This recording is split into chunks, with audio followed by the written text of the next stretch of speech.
Hey guys, working on 1991 928 GT and have an interesting update regarding the Volkswagen lifters made by INA for the Volkswagen engines.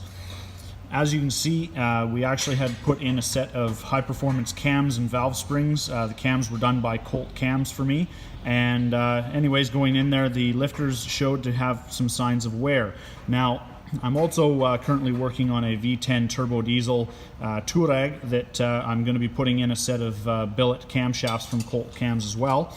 They're brand new and should be in his hands within a week, and I'm looking forward to putting those guys in.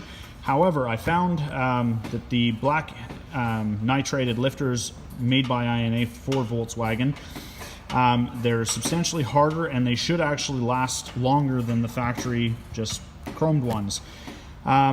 The problem is that when we put these into the 928 GT, as they're the exact same size and shape and everything else, the engine made a fair bit of noise in the top end. Upon diving in there, what we found is that the plunger or piston assembly on the factory Porsche INA unit is a single piston, and what Volkswagen has done is they have put a dual piston assembly. You can see the secondary piston there if I push it apart, and that little spring in there. Now, the reason that Volkswagen has done this is that all of their turbo diesel engines use a solid grind on their camshafts from the factory when they are a hydraulic cammed engine. What Volkswagen did is, because they were having a high number of camshaft and follower failures, they ended up modifying these lifters, and then they basically added that spring and secondary plunger there to give it around a 14 thousandths valve lash adjustment for a solid lifter profile, which is kind of funny because the factory cams, their ramp rate to quieten the lifters for a solid profile design is around 11 thousandths of an inch, so it's not quite the right amount of lash for that cam anyways.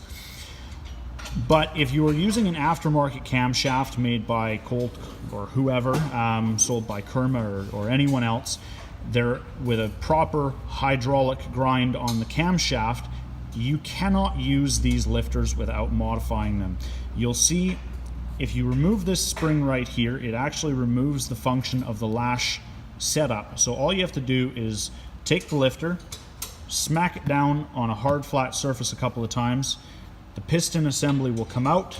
You just remove that little spring, turn it back over, put the piston assembly back into the lifter, and it just squeezes in without any issues. It just pops in just like that, and this will now be a true hydraulic lifter, which is what you're needing and wanting to use with your nice new camshafts with a proper hydraulic grind. If you do not remove that spring, the cam and lifter will have a bit of a slap going on. It will increase wear. It will cause things to fail substantially faster, or most likely will cause things to fail faster. So you do need to remove these, pull that spring out, put them back in. Very easy process. The part number for this black nitrided lifter, as you can see right here, is 038109309 Charlie.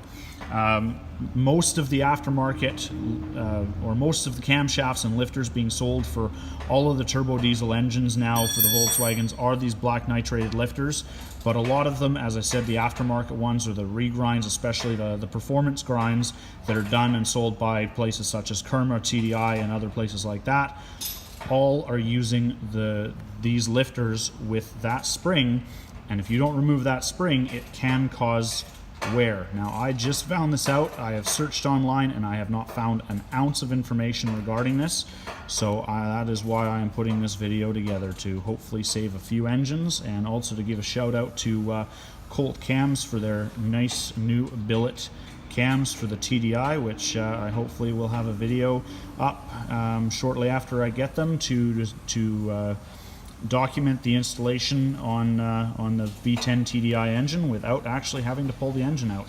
Thanks for watching.